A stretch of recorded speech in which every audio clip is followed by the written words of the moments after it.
Hello and welcome to the class. तो आज अपन स्टार्ट कर रहे हैं सीए इंटर एफएम का मॉडल टेस्ट पेपर 2। ठीक है, इसके अंदर अपन सारे क्वेश्चंस करेंगे प्लस एमसीक्यूज करेंगे। पहले अपन क्वेश्चंस करेंगे फिर एमसीक्यूज करेंगे। ठीक है, तो स्टार्ट करते हैं। फर्स्ट वाला क्वेश्चन देखो, वर्किंग कैपिटल मैनेजमेंट का क्वेश्चन है। किसका क्वेश्चन है? वर्किंग कैपिटल मैनेजमेंट का, कैश कॉस्ट बेसिस। ठीक है, कैश कॉस्ट बेसिस वाला है, तो विदाउट इंक्लूड और डेप्रिसिएशन होता है, कैश कॉस्ट बेसिस है। ठीक है ना। तो स्टार्ट करते हैं, है ना। सबसे पहले सेल्स दे रखी है 48 लाख की, मटेरियल कंज्यूम दे रखा है, मटेरियल कंज्यूम दे रखा है 12 लाख, वेजेस दे रखी है ना। कैश मैन्युफैक्चरिंग एक्सपेंसेस है। ठीक है, उसके बाद एडमिनिस्ट्रेटिव एक्सपेंसेस है, सेल्स प्रमोशन एक्सपेंसेस है। ठीक है, कोई दिक्कत नहीं है ना। उसके बाद क्या बोल रखा है? The company sell its product on gross profit of 20% के ग्रॉस प्रॉफिट पे कंपनी सेल कर रही है प्रोडक्ट को। The company keeps the 2 month stock of raw material and 2 month stock of finish goods. WIP की कोई इंफॉर्मेशन नहीं है, तो WIP से कोई लेना देना नहीं है। ठीक है, depreciation is to be considered as a part of cost of production. ठीक है, तो अपन को ऐसा करना ही नहीं है ना। कैश बैलेंसेस 1 लाख का है, मार्जिन कितना? 15%। ठीक है, तो स्टार्ट करते हैं। सबसे पहले अपन ये देखो, क्रेडिटर्स कितने हो जाएंगे? इसका 2/12। ठीक है, वेजेस इसका 1/12, वेजेस क्रेडिटर है ना। कैश मैन्युफैक्चरिंग एक्सपेंसेस इसका 1/12, एडमिनिस्ट्रेटिव एक्सपेंसेस इसका 1/12, और एडवांस में ये है तो इसका 1/12। ये क्या हो जाएगा? असेट। ठीक है, ये करंट असेट में क्या क्या होगा अपना? एक तो डेटर्स होगा, फिनिश गुड्स होंगे, रॉ मटेरियल होगा। ठीक है, और सेल्स प्रमोशन के डेटर्स होंगे, सेल्स प्रमोशन एक्सपेंसेस होंगे। क्यों? क्योंकि एडवांस है। फिर लाइबिलिटीज़ में क्या क्या होगा? मटेरियल सॉरी क्रेडिटर्स होंगे, उसके बाद वेजेस होगी, उसके बाद मैन्युफैक्चरिंग एक्सपेंसेस होंगे, और एक एडमिन एक्सपेंसेस होंगे। ठीक है, ये सब हो गया। ठीक है, तो अब अपन को क्या करना है? सब चीज़ की वैल्यू निकाल ली, बस किसकी निकालनी है? डेटर्स और फिनिश गुड्स की, है ना। तो डेटर्स का क्या क्या आएगा?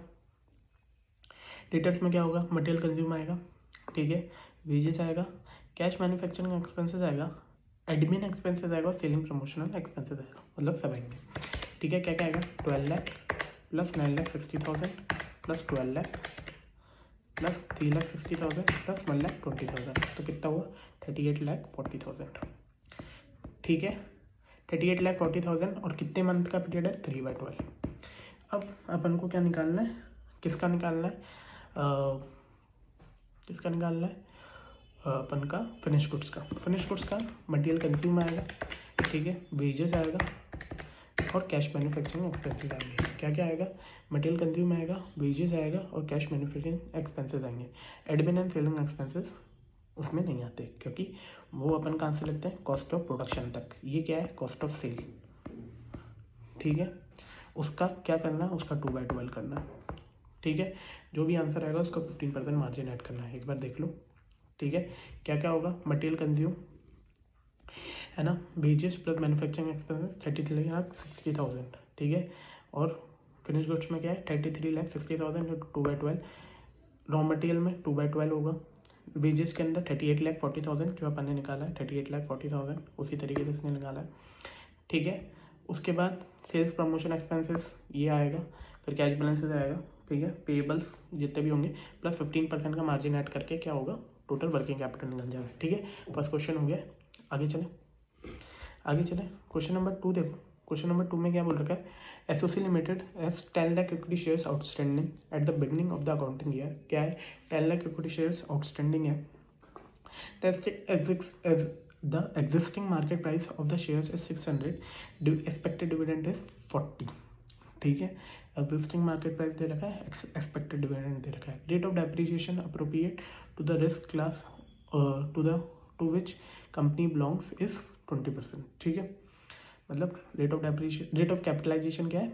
क्यू क्या दे रखा है? 20%। ठीक है, एमपीएस दे रखा है कितना 600, D1 दे रखा है कितना 40 और KO दे रखा है कितना 20%। देखो अब calculate the market price at the end of the year, expected dividends are declared और not declared by MM approach. MM approach के हिसाब से निकालनी है, ठीक है। तो क्या होती है D1 plus P1 1 plus KE, ठीक है। ये फॉर्मूला होता है P0 का, है ना। P0 into 1 plus KE minus D1 क्या होगा, P1 की वैल्यू आएगी, ठीक है। तो अपन को P0 की वैल्यू दे रखी है 600, है ना। D1 अपन को दे रखा है 40, है ना। और KO कितना दे रखा है, KE हो जाएगा 20%, है ना। तो अपन को P1 की वैल्यू निकाल लेंगे, ठीक है, MM अप्रोच के हिसाब से। फिर सेकंड क्या दे रखा है, calculate the number of shares issued, है ना। Number of share issued by the company at the end of accounting year on the assumption that net income is 15 crore, 15 crore की नेट इनकम है। Investment budget is 20 crore when the dividend is declare और not declare, ठीक है। तो 20 करोड़ का अपन को investment चाहिए, minus उसने क्या बोला 15 करोड़ रुपए टोटल कमाए हैं, जिसमें से 40 पर डिविडेंड का अपन दे देंगे। और नंबर ऑफ इक्विटी शेयर्स क्या है 10 लाख, 40 इंटू 10 लाख कितना हुआ 4 करोड़, है ना। तो 15 माइनस 4 करोड़ 11 करोड़, है ना। 11 करोड़ डिवाइडेड बाय यहाँ से जो P1 की वैल्यू आएगी, ठीक है। तो उससे क्या आएगा नंबर ऑफ इक्विटी शेयर्स, ठीक है। और प्रूफ द मार्केट वैल्यू, फिर उसके बाद क्या प्रूफ करना है, ठीक है। वो कोई दिक्कत है नहीं, है ना। मैं एक बार दिखा देता हूँ, क्वेश्चन देख लो, है ना। क्वेश्चन देखो P1 plus D1 1 plus KE, है ना। P1 दे रखा है, D1 दे रखा है, KE अपन को दे रखा है। तो अपन P1 की वैल्यू निकाल लेंगे, ठीक है। The expected dividend is declared और नॉट डिक्लेयर्ड, ठीक है। P1 की वैल्यू दोनों आ गई। Calculate the number of shares issued, जैसे मैंने बोला था नेट इनकम ये है, उसमें से डिविडेंड, तो डिविडेंड ही होगी। टोटल बजट ये चाहिए, तो अमाउंट कितना रेज करेंगे 900 का, है ना। रेलिवेंट मार्केट प्राइस आ जाएगी, तो उससे नंबर ऑफ इक्विटी शेयर्स आ जाएंगे। Calculate the market value of the shares कितना आएगा, एग्जिस्टिंग कितना है 10 लाख शेयर्स, न्यू पता है, तो टोटल शेयर्स पता हो गया। मार्केट प्राइस क्या दे रखा है 680, तो अप्रॉक्स वैल्यू क्या होगी 7,700। सेम एग्जिस्टिंग शेयर्स कितने हैं, न्यू शेयर्स कितने हैं, है ना, और इनटू मार्केट प्राइस, ठीक है। ठीक है, आगे चलें। क्वेश्चन नंबर सी देखो, क्वेश्चन नंबर सी में क्या बोल रखा है, द एग्जिस्टिंग, अपन सबसे पहले ये देखो क्या निकालनी है, कैलकुलेट NPV निकालनी है।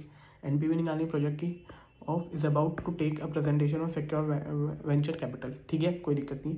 Secure venture capital firm invest in any project net addition to the share holders wealth for the project above 100 lakh, कोई दिक्कत नहीं है, ठीक है। RMC limited is consider new project, ठीक है, मुझे कैपिटल एक्सपेंडिचर 1000 लाख कितना है, मतलब ईयर 0 पे क्या होगा, एक तो 1000 लाख लग जाएंगे, प्लस क्या लग जाएगा 150 लाख के वर्किंग कैपिटल लग जाएगा। The capacity of the plant is 3 lakh unit and capacity utilisation during the 5 years, मतलब 3 लाख यूनिट हमेशा बनाएगा पर ईयर में, है ना, और 5 ईयर्स तक, ठीक है। कैपेसिटी कितनी है, कैपेसिटी यूटिलाइजेशन कैसे करेंगे, पहली बार 50% करेंगे, मतलब पहली बार कितनी यूनिट बनेगी 1,50,000, फिर 65% करेंगे, इसी तरीके से पता चल जाएगा, ठीक है। 3 लाख का 65%, ठीक है। The average price of the product is 600, netting a contribution 60%, मतलब कॉन्ट्रीब्यूशन कितना देता है 60%, मतलब 600 का 60% डायरेक्ट कॉन्ट्रीब्यूशन लिख देना, ठीक है ना। Excluding depreciation estimated to 500 lakh per annum for the 3rd year onwards. The annual fix cost excluding the depreciation are estimated 500 lakh, मतलब क्या बोल रखा है, ईयर 0, ईयर 1 और ईयर 2 पे कुछ नहीं होगा, 3rd ईयर ऑनवर्ड्स, मतलब 3rd, 4th और 5th, है ना, में क्या होगा अपना 500 लाख की एडिशनल फिक्स कॉस्ट लगेगी। It would be 200 for the first second year, मतलब for the first and second year it would be 200 lakh and 350 respectively. क्या बोल रखा है, पहले 2 साल कितनी लगेगी 200, उसके अलावा कितनी लगेगी 350, ठीक है। Scrap value of capital asset is 200, ठीक है। Depreciation of the capital asset WDV basis पे 40% on the income tax purpose and rate of income tax is 30%, cost of capital 12% से खींचना है। At the end of third year the additional working capital additional investment of 200 lakh would be required for the working capital, there will be no capital gain। ठीक है, तो देखते हैं एक बार, आ जाओ। कैश फ्लोज पहले साल 50% की कैपेसिटी, 65% की, 80% की, 100% की और 100% की। यूनिट्स कितना बनाएंगे, 150 हो जाएगी, 195, ठीक है। कंट्रीब्यूशन 60% का कंट्रीब्यूशन है, कंट्रीब्यूशन टोटल कंट्रीब्यूशन निकल जाएगा, ठीक है, कोई दिक्कत नहीं है। उसके बाद क्या बोल रखा है, उसके बाद अपन को क्या बोला था, ये चीज़ छोड़ो, ठीक है, फिक्स कॉस्ट छोड़ो, एक सेकंड छोड़ना, ठीक है। पीबीटी आया, पीबीटी से मैं टैक्स लेस करा, फिर एड डेप्रिसिएशन वापस करा। डेप्रिसिएशन किस हिसाब से लग रहा है एक बार देखना। डेप्रिसिएशन उसने क्या बोला था, डेप्रिसिएशन इस हिसाब से लग रहा, ठीक है, मतलब WDV मेथड से डेप्रिसिएशन लगाना है, ठीक है, 40%, ठीक है ना। तो हर साल 40% का डेप्रिसिएशन लगेगा, अपन डेप्रिसिएशन माइनस करेंगे, ठीक है। फिक्स एसेट फिक्स कॉस्ट के लिए उसने क्या बोला, थर्ड ईयर ऑनवर्ड्स कितना लगेगा, 5 लाख के हिसाब से 500, देखो इसमें लिखा होता,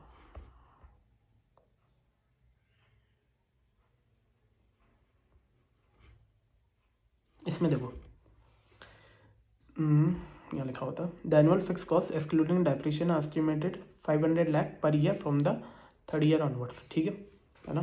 देखो कितनी हो गई, 500 लाख, ठीक है, थर्ड ईयर ऑनवर्ड। और उसने फर्स्ट और सेकंड ईयर के लिए भी कुछ बोल रखा है, for the first and second year it will be as 200 and 350 lakh respectively, 200 and 350 lakh, ठीक है। डेप्रिसिएशन हटाया, क्या आया, CAFET मतलब कैश फ्लो आफ्टर टैक्स, ठीक है, कैश फ्लो आफ्टर टैक्स आ गया, ठीक है, उसको खींचेंगे, ठीक है। एक चीज़ याद रखना, इनिशियल इन्वेस्टमेंट हो गया, वर्किंग कैपिटल इंट्रोड्यूस हो गया, और थर्ड अपन को वर्किंग कैपिटल थर्ड ईयर में भी चाहिए था, तो उसका थर्ड ईयर का भी वर्किंग कैपिटल ला दिया, ठीक है। लास्ट में क्या होगा, वर्किंग कैपिटल रिलीज होगा, इन the absence of any information upon working capital release करेंगे, ठीक है।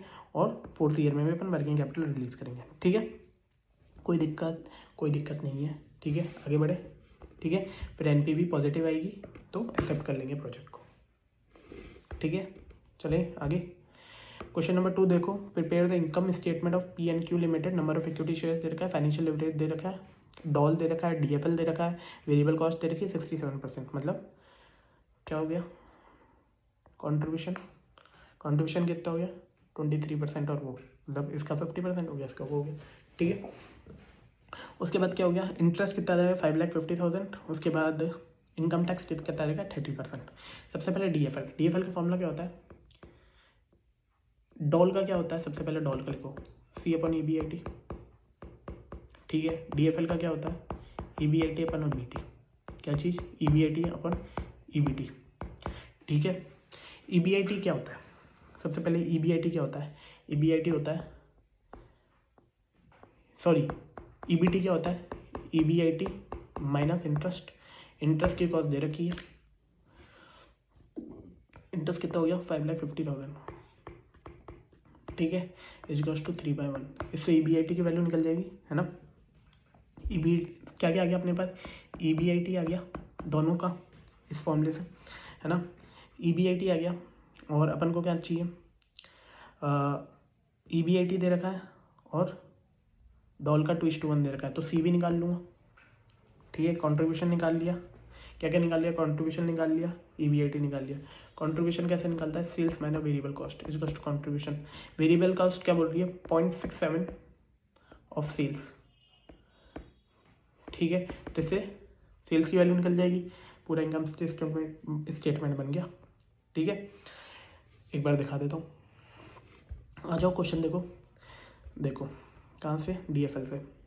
सबसे पहले यही देखो, इसने क्या करा है 5,50,000 माइनस करा है ना, ठीक है। वो किसने माइनस करा है अपन को क्या इंटरेस्ट की वैल्यू दे रखी है, DFL से चालू करा है इंटरेस्ट को माइनस करके, उसके बाद EBIT की वैल्यू निकल गई, है ना। सेम EBIT/EBT करा, कंट्रीब्यूशन निकल गया, है ना। 33% कितना हुआ 6,50,000, और 100% कितना 50 लाख, इसका क्या था 48 लाख, ठीक है। 50 lakh 48 lakh, variable cost minus करेंगे, कंट्रीब्यूशन आएगा, कंट्रीब्यूशन में फिक्स कॉस्ट माइनस करेंगे, ईबीआईटी आएगा, ईबीआईटी में इंटरेस्ट और फिर क्या है ईबीटी।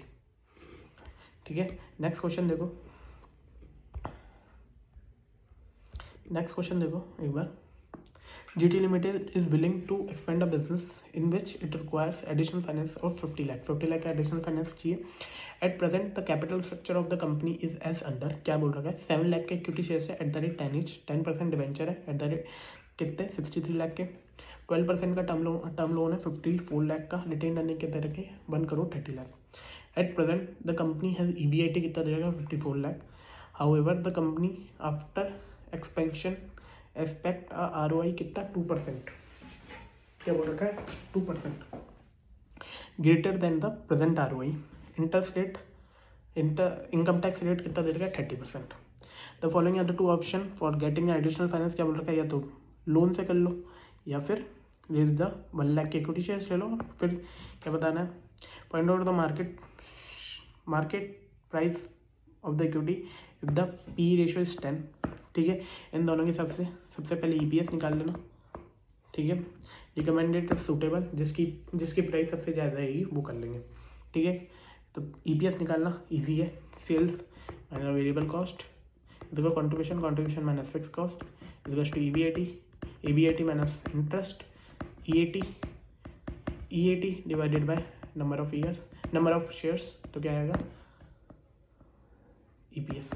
ठीक है, सेम फॉर्मूला चलेगा इसके अंदर भी। ठीक है, पहले का जो दे रखा है वो पहले का ले लेंगे, जो नया दे रखा है वो नया ले लेंगे। ठीक है, कोई दिक्कत नहीं है। एडिशनल फाइनेंस कितना चाहिए 50 लाख रुपीज़ का, करंट जो दे रखा है उससे कोई मतलब नहीं है ना।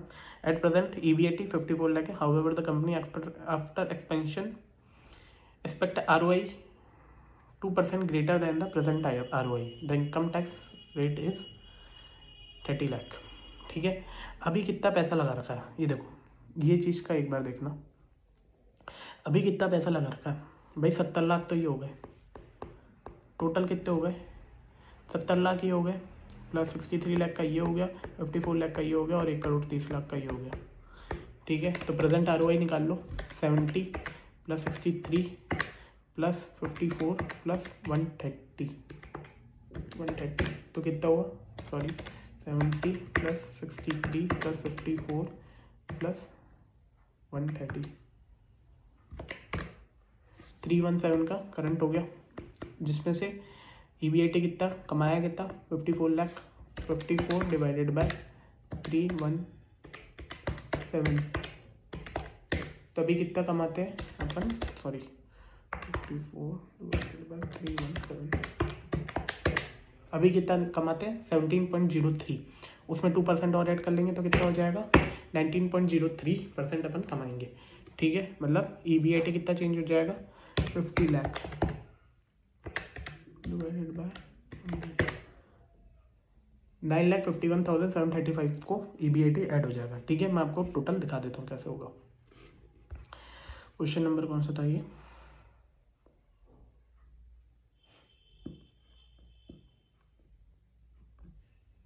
देखना,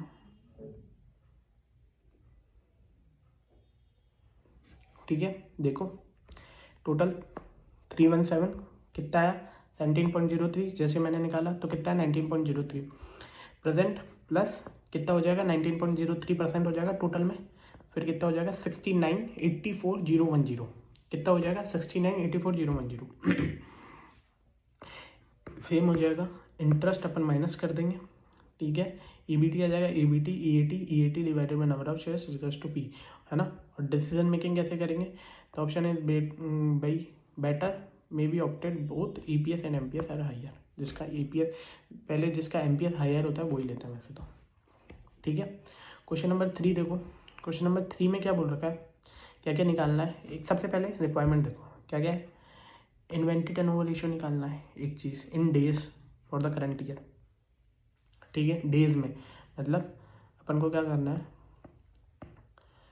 COGS divided by average inventory, एक तो ये करना है, तो इससे क्या आएगा इन्वेंट्री टर्नओवर, और डेज में निकालता है तो 360 divided by inventory turnover ratio, ठीक है, ये आ जाएगा।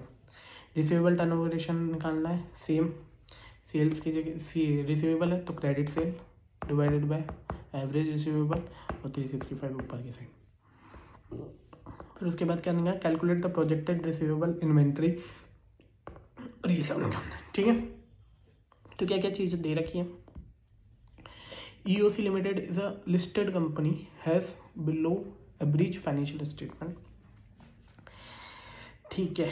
अपन को ये दे रखा है, ओनर्स फंड दे रखे हैं, ये सब दे रखा है। The company has follow certain standard for upcoming year, all the ratios are based on closing figures in the financial statement. Equity 15% ये होना चाहिए, GP मार्जिन 50% होना चाहिए, लॉन्ग टर्म टू इक्विटी 5 होना चाहिए, डेटा टर्नओवर रेशियो कितना होना चाहिए, 100 डेज होना चाहिए, ठीक है।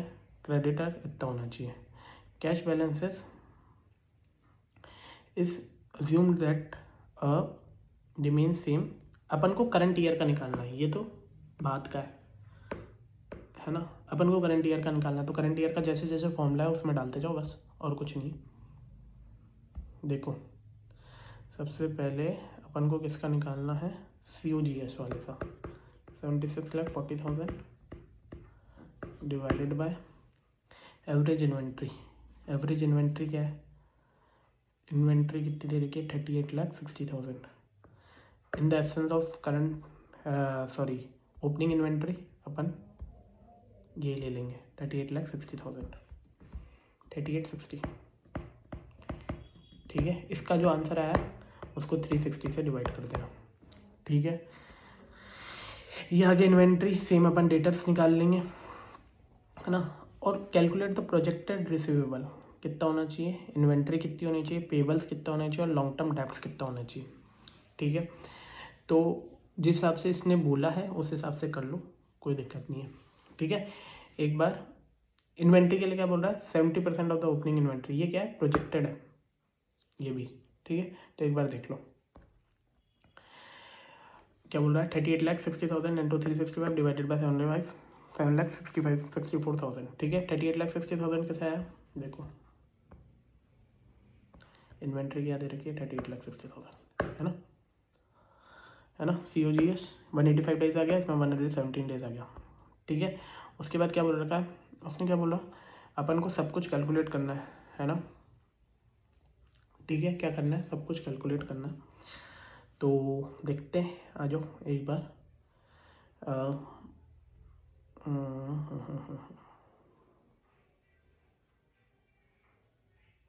देखो इसने क्या बोल रहा है, सबसे पहले इस हिसाब से क्या क्या बैलेंसेस होने चाहिए। तो इक्विटी टू रिजर्व क्या बोला, 1 का होना चाहिए। तो अभी क्या है इक्विटी, अभी इक्विटी क्या है, ओनर्स फंड कितना दे रखा है, 30 लाख डिवाइडेड बाय, तो मतलब कितना होना चाहिए, रिजर्व सरप्लस कितना होना चाहिए, 30 लाख का। अभी करंट में कितना है, 18 का, तो नया कितना होना चाहिए, 12 लाख का। 12 लाख का क्या होगा, नेट प्रॉफिट, ठीक है। नेट प्रॉफिट कितना हो गया, 12 लाख। तो सेल्स कितनी आ जाएगी, 12 लाख डिवाइडेड बाय 15% की सेल आ जाएगी। सेल्स आ गया तो GP भी आ जाएगा अपना, ठीक है। लॉन्ग टर्म डेब्ट टू लॉन्ग टर्म इक्विटी दे रखा है कितनी, तो इक्विटी कितनी दे रखा है, 5, उस हिसाब से अपन लॉन्ग टर्म डेब्ट भी निकाल लेंगे। सबसे पहले डेटर्स टर्नओवर रेशियो निकाल लेंगे, कोई दिक्कत है नहीं, उसके हिसाब से डेटर्स निकाल लेंगे, है ना, क्रेडिटर्स निकाल लेंगे, है ना, ठीक है। इक्विटी निकाल लिया, रिजर्व्स निकाल लिया, प्रोजेक्टेड प्रॉफिट निकाल लिया, उसके बाद सेल्स आ गई, GP आ गया, COGS आ गया, तो उसके बाद डेटर्स टर्नओवर रेशियो से डेटर्स निकाल लिया, ठीक है।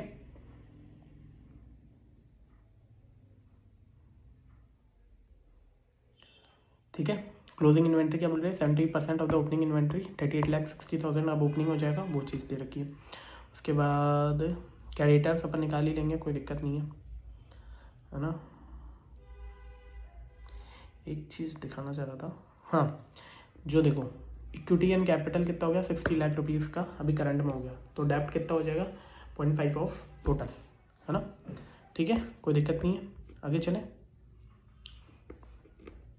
उसके बाद name the various financial instrument dealt in a international financial market. क्या क्या बोल रखा है, various financial instrument dealt in a international financial market, क्या उनको से बॉन्ड्स बताने, euro bond, foreign bonds, fully एज बॉन्ड, मीडियम टर्म नोट, एक होता है foreign currency options, euro commercial papers और ये सब, ठीक है।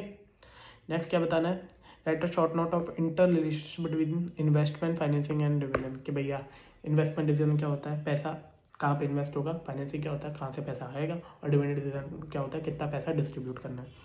Discuss the liquidity and profitability issue on management of working capital, ठीक है। डिस्काउंटेड पेबैक पीरियड के बारे में बताना है और आईडीआर के बारे में बताना है। आईडीआर क्या होता है, जो कोई बाहर की कंपनी इंडिया में आके पैसा रीज करती है तो उस चीज़ को क्या कहते हैं, आईडीआर, ठीक है। वो जो रिसीट इशू करती है उस चीज़ को क्या कहता है, IDR. Concept of discounted payback period क्या होता है, पेबैक पीरियड जिसको अपन डिस्काउंट कर देते हैं, कैश फ्लो को जिसको अपन डिस्काउंट कर देते हैं। Liquidity versus profitability issue of working capital, ये एक बार देखो क्या होता है।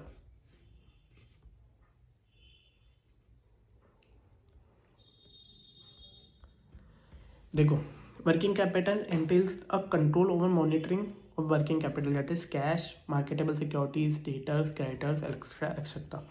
Finance manager has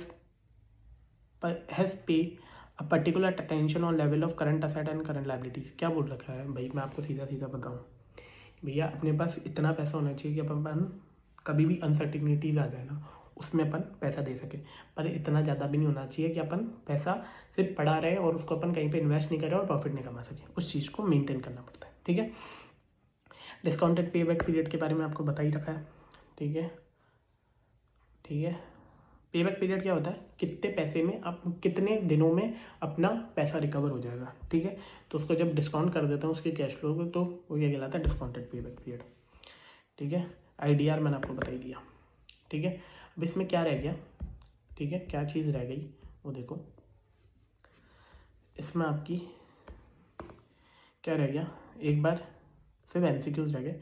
एमसीक्यूज देख लेते हैं एक बार अपन, पहले फर्स्ट क्वेश्चन में देखो, सेकंड क्वेश्चन से स्टार्ट करते हैं अपन। देखो क्या क्या निकालना है। फर्स्ट वाला देखो, प्रोजेक्टेड इनिशियल इन्वेस्टमेंट कितना है, 20,000, it would give the annual cash inflow कितना, 4,000, ठीक है। Useful life of project is 10 years, कितना, 10 ईयर्स का यूजफुल लाइफ है, ठीक है। तो पेबैक पीरियड कैसे निकालते थे अपन, 20,000 डिवाइडेड बाई 4,000 करते, तो 4,000 divided by 20,000 into 100, payback reciprocal निकालना है ना, तो कितना आ रहा है, 20%, ठीक है।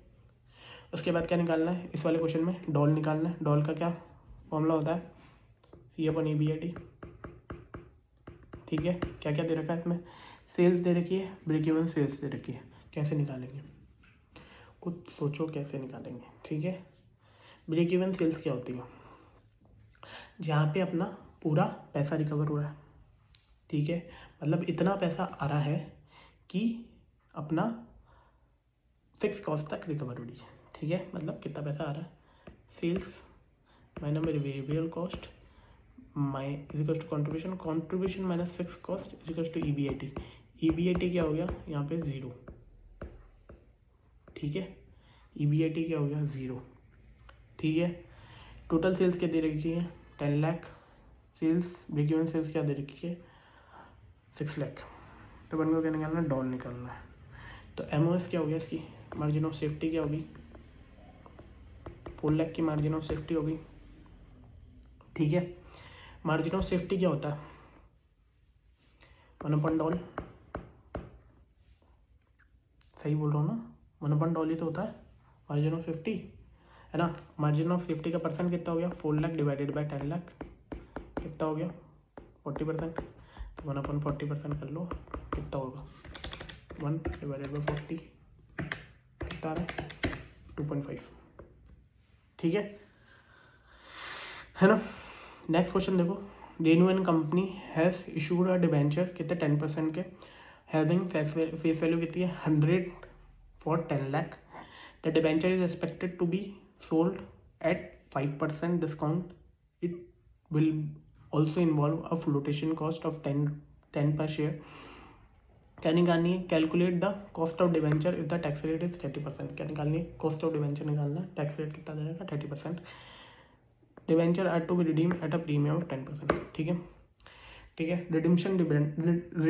रिडीमेबल डिबेंचर है तो I plus R V minus N P upon N R V plus N P divided by 2, ठीक है, ये चीज़ होती है।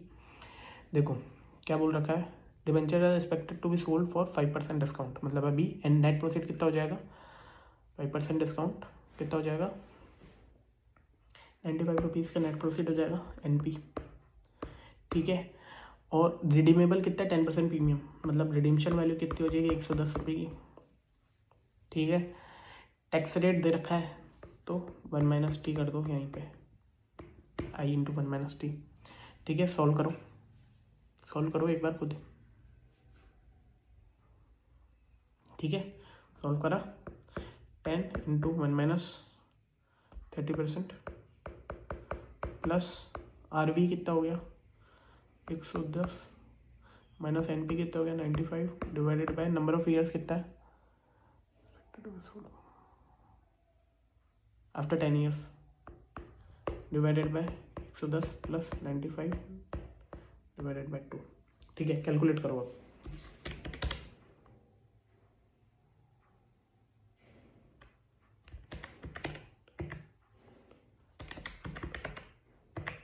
एक बार कैलकुलेट करो, खुद करो, कोशिश करो।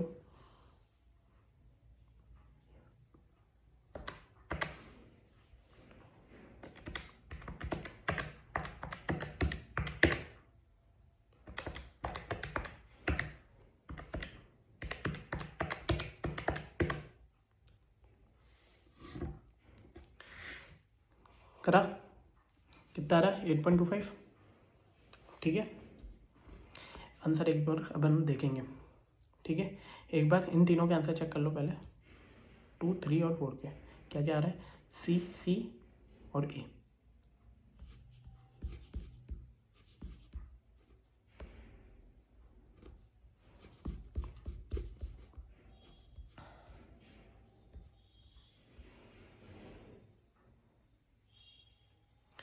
गलत आ रहा है अपना, ठीक है, और सी, सी, ए ये सही आ रहे हैं।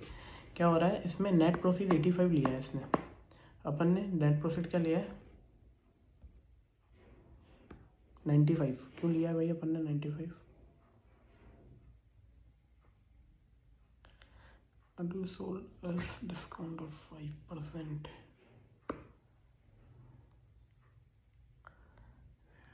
अच्छा, it also involve a flotation cost of 10, अपन ने फ्लोटेशन कॉस्ट नहीं माइनस करी, ठीक है। फ्लोटेशन कॉस्ट ₹10 की और माइनस करनी थी, मतलब ये कितना हो जाएगा 95 माइनस 10 कितना होगा 85, ठीक है। उससे सॉल्व करोगे कितना आ रहा है, आंसर क्या आ रहा है, आंसर क्या आ रहा है 9.74, ठीक है, कोई दिक्कत नहीं है। चले आगे, अपन को क्या निकालना है, के ई निकालनी है, ठीक है। क्वेश्चन नंबर 1 है, के ई निकालनी है, इशू प्राइस निकालनी है डिबेंचर की, ठीक है।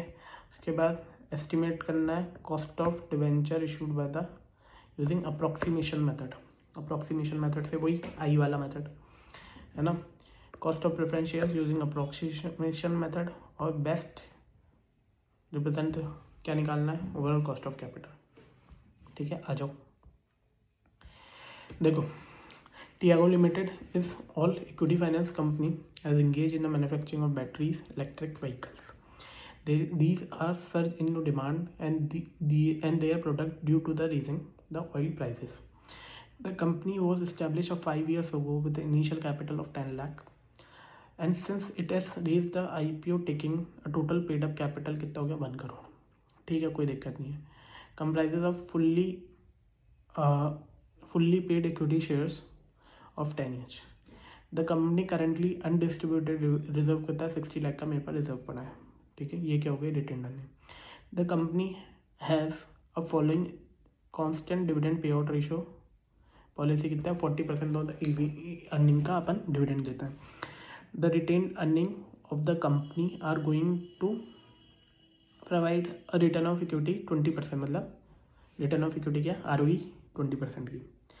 The current EPS is estimated as 20, मतलब करंट EPS क्या दे रखा है 20।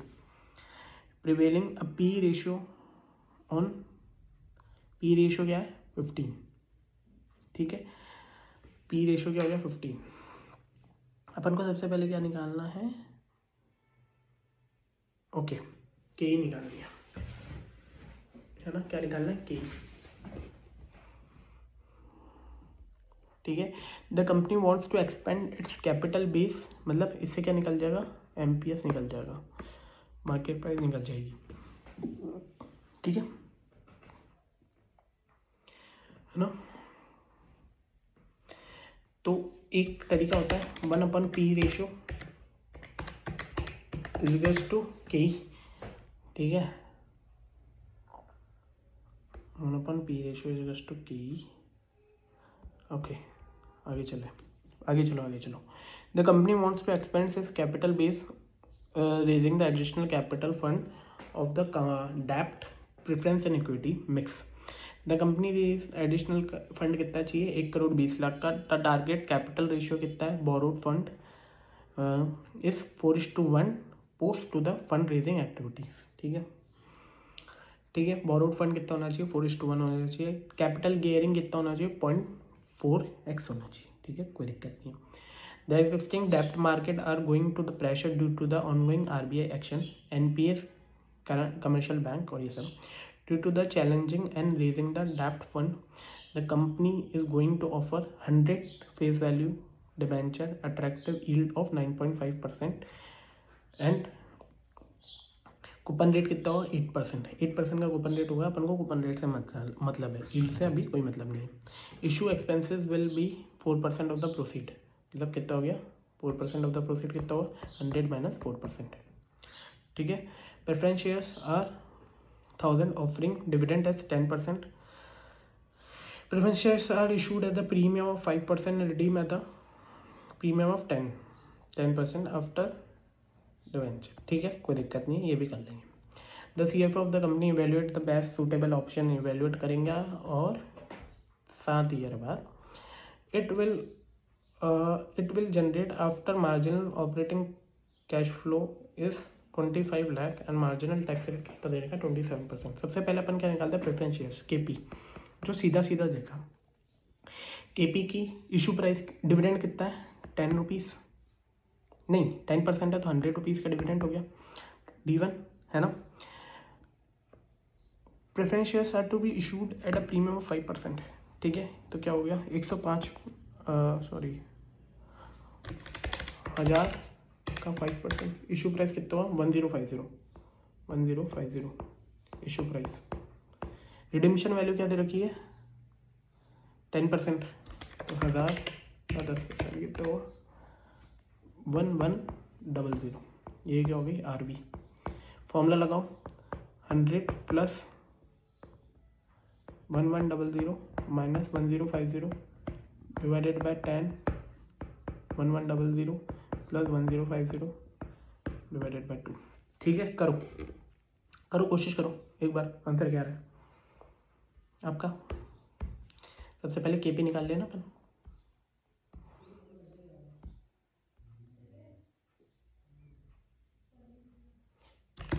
वन 1100 माइनस 1050 कितना होता है 50 डिवाइडेड बाय 10 कितना 5, 105 है ना, और 1100 plus 1050 divided by 2, 105 divided into कितना 9.76%, कितना आ रहा है 9.77%, ठीक है। देखो एक बार आंसर देखो,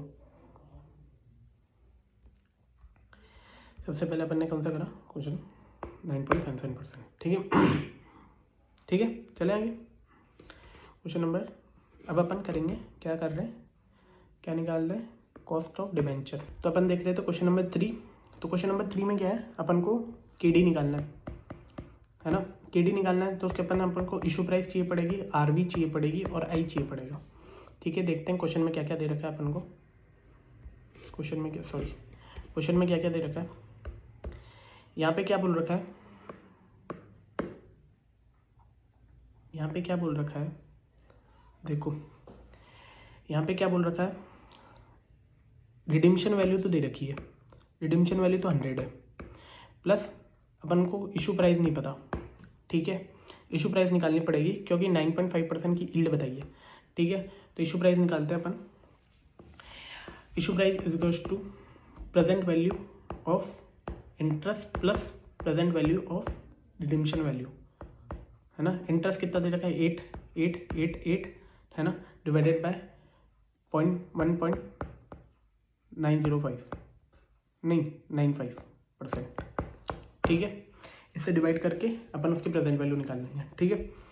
और ठीक है, इशू प्राइस आ जाएगी, इशू प्राइस में से फ्लोटेशन कॉस्ट माइनस करेंगे, है ना। तो यहाँ पे सेकंड वाले क्वेश्चन में अपन को निकालनी है इशू प्राइस निकालनी है, और सेकंड वाला होगा तभी आप थर्ड वाला कर पाओगे, ठीक है। एक बार देखना, मैं आपको दिखा देता हूँ। क्वेश्चन नंबर 2 देखो, क्या निकालना है, present value of cash flows निकालनी है। 8 × 9.5% से अपन कैश फ्लोज निकालेंगे, प्लस 100 का जो रिडीम्पशन वैल्यू हो रही है, तो क्या आई, इशू प्राइस कितनी आई 90.58, ठीक है। सेकंड वाला 19.58। थर्ड वाले में क्या करना है, इशू प्राइस पुट करनी है 90.58 माइनस 4%, ठीक है। तो 86.6 आई, तो इससे 7.64 की अपने पास KD आई, ठीक है। क्या आई, 7.64 की अपने पास KD आ गई, 90.58 का ये आ गया, ठीक है। उसके बाद क्या निकालना है, इसमें अपन को कॉस्ट ऑफ इक्विटी निकालनी है। कॉस्ट ऑफ इक्विटी के लिए अपन को क्या दे रखा है, P रेशो दे रखा है। P रेशो इंटू EPS करेंगे तो क्या निकल जाएगी, मार्केट प्राइस। मार्केट प्राइस देखो कितना है, EPS इंटू 15 तो कितना आ रहा है, 20 × 15 कितना होता है, 20 × 15 कितना होगा, 300 रुपये का मार्केट प्राइस हो गई, ठीक है। अपन को क्या चाहिए, D0 कितना बोल रखा है उसने, company current EPS into 40%, D0 is equals to 20 × 40%, तो कितना हो गया 20 × 40% कितना होगा 8, ठीक है। ग्रोथ रेट कैसे निकालते हैं, B × R, ठीक है। B क्या है यहाँ पर, R क्या है, रिटेंशन रेशो, ठीक है। और सॉरी, B क्या है यहाँ पे, रिटेंशन रेशो, और R क्या है, इंटरनल रेट ऑफ रिटर्न, ठीक है। तो यहाँ पे देखो क्या बोल रखा है, रिटेंशन रेशो क्या है 60% रिटेंशन रेशो हो गया, ठीक है। और इंटरनल रेट ऑफ रिटर्न कितनी दे रखी है अपन को, देखो क्या बोल रखा है, द टारगेट रेशियोज कंपनी की 0.46, ठीक है, 0.4 40% हो गया, तो कहता है 16 × 40% कितना हुआ 24%। ग्रोथ रेट क्या आ गई इसमें 60% है, R 20% कहाँ पर है, अच्छा रिटर्न ऑफ इक्विटी क्या दे रखा है 20%, ठीक है। तो 60% इंटू 20% कितना ग्रोथ रेट हो गई, 60% इंटू 20% कितना हुआ 12% की ग्रोथ रेट हो गई। तो अपने क्या हो गया D0 plus into 1 + G divided by P जो अपन ने निकाली है प्लस G, ठीक है। इस तरीके से निकालेंगे तो क्या निकल जाएगी K, ये कितनी आई 14.90,